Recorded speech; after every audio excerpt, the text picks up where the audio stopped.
Talent is defined by the Oxford Dictionary as a natural aptitude or skill. It can play a role in determining if one can succeed or not, but not how you think.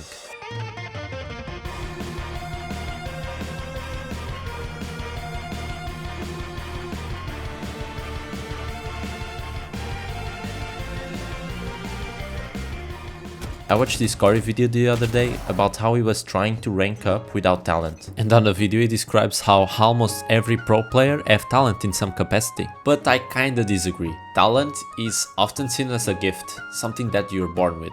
And from my montage, you might have a guess on what my point might be. But actually this topic is more complex than that. Let's start with the boring part.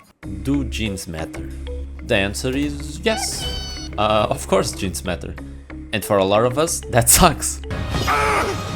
It should have been me, not him! But they're not the defining point of your success in the future. Genetics are like your starting stats. Let's say you're genetically tall. Will that play a role when you're trying to improve at basketball and getting into the NBA? Yes, most NBA players are towers. But that doesn't mean there are no short players. You simply have to work with the stats you have. You rule, Short King!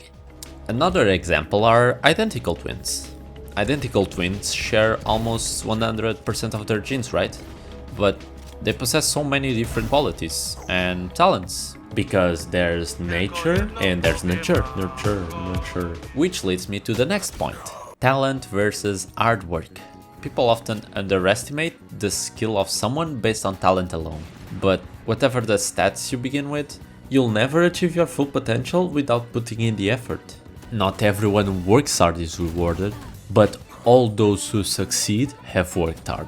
Since I'm an artist, I'll give you an example that happens a lot around art, or any creative field in my opinion. Some people tend to say something like, I'm jealous of something that comes so naturally to you, to an artist. And even though that's given like a compliment, something that comes so naturally to you or easily to you, it's said without knowing the amount of hard work that someone put into its craft. Like Michelangelo said, if people knew how hard I worked to get my mastery, it wouldn't seem so wonderful at all. And I think Valorant can be the same. When Corey mentions in this video that pro players have talent in some capacity, on my interpretation it's discarded the amount of hard work a person had to do to get there. Yes, of course they can have some better reflexes or something mechanically natural, but it's not what defines a pro player in its entirety.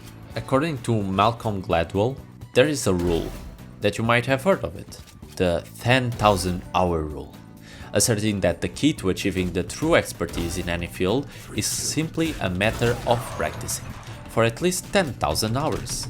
But wait, 10,000 hours? Some of us have close to that, or even surpassed it, at least on one of our games of choice. Why am I still stuck in bronze then? Am I simply not built for this? Well, yes, you suck! Nah, I'm joking. Let's go back a second. It's not simply 10,000 hours, it's 10,000 hours in the correct way. But what does that mean? Mindful learning. This guy's calling me a noob for smoking here? No wonder this guy stuck bronze. Wait, you're in the same rank, dude. We all had some sort of interaction like that.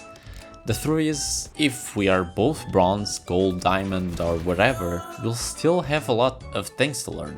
In my opinion, one of the biggest pitfalls is that we simply queue up. We don't think what we did wrong, and some of us even say, oh, I'm stuck because of smurfs, trolls, bad teammates. But again, you're playing against the same group of people, dude.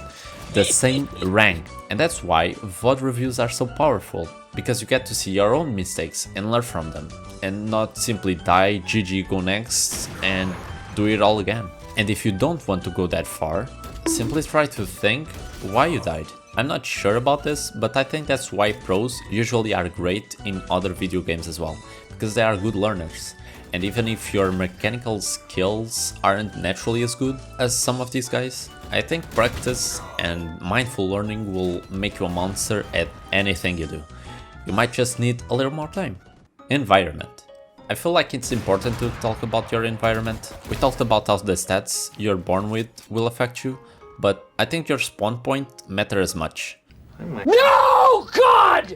Depending on where you're born, your household, the people you interact with growing up, the resources given to you, this is all going to affect your personality, how you learn and tackle problems in your life, and not just in gaming. And also I want to mention, yes, if you have a bad PC and you're constantly lagging, that will impact your gameplay no matter what. You can still learn and improve at the game, but your mechanics will always be compromised by it.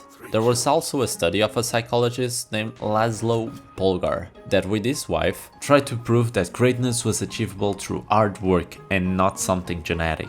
They had 3 daughters, Susan, Sophia and Judith. All 3 started to learn chess since a really young age, working on it, studying it, practicing with a coach, and all 3 became exceptional, with the youngest child, Judith, being considered the best female chess player of all time. I won't go much further into this study, you can always search it online, there's a lot of stuff out there, but my point is, growing up in an environment where you're encouraged to learn new things, or try this one sport or activity will make you excel on it. That's why we see a lot of artists with parents in the same field. If a musician has a child, most likely the child will learn a thing or two from their parent and start improving on their skills from an early age. Skill transfer.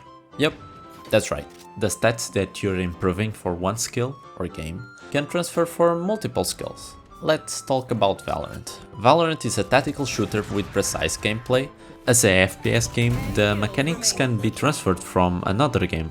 That's why we see a lot of pros that started their careers on Counter-Strike. They transferred their skills, and even learning other roles can impact your performance on the game. I'll let Professor Airo explain this one. It is important to draw wisdom from many different places. If we take it from only one place, it becomes rigid and stale. Understanding others, the other Rals. will help you become whole. Thank you, Professor. But what if my genes suck? I grew up in a bad environment, I didn't have the resources to try anything. All my time playing without really thinking about it. No, it's kinda too late, right? No. What? Like I said in the second section of this video, you'll never achieve your full potential if you give up based on what we call talent. But if you try, give it your best. Or maybe you just really wanna be a chill guy, and that's okay. But remember, at any field, or in Valorant, calling most pros talented is a big stretch in my opinion. I think hard work beats what we call talent tenfold. If you watched until here, I wanna thank you. Thank you for watching, dude. Feel free to comment your own opinion on the matter. Let's debate and let me learn. Maybe I'm wrong. I don't know. And if you're curious about more of the topic or you like to read manga, I'll recommend a video on the description where I took some inspiration.